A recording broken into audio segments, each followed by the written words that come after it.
ลองก่อนโอเคลองก่อน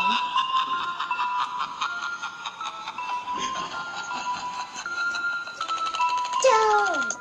ไม่ได้จริงจังออนไลน์ไม่ได้มีอะไรมากมายเพราะว่าตอนนี้ทำได้เพลงแค่มาแรปฟรีสไตล์ตอนนี้มาแรปรัวๆมาแรปมั่วๆมาแรปซัวๆไม่ได้มีอะไรไม่มีได้มีเรื่องอะไรไม่ได้สนใจอะไรตอนนี้แต่จะบอกความจริงให้ได้เข้าใจว่าตอนนี้กั้นหายใจ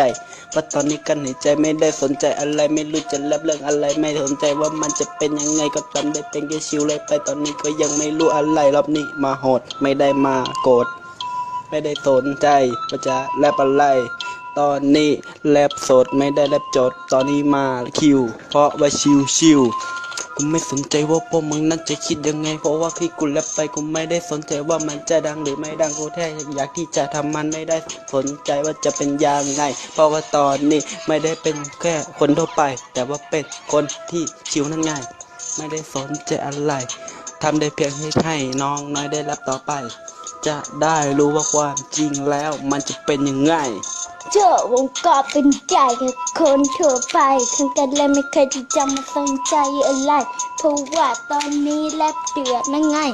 ไม่อยากจะบอกตอนนี้แรปจดไม่ได้แรปสดเพราะว่าเอากระดาษมาแต่ความจริงนั้นไม่ได้เอากระดาษมาเพราะว่าลืมไว้ที่บ้านถ้างั้นก็แรปสดนั่นไง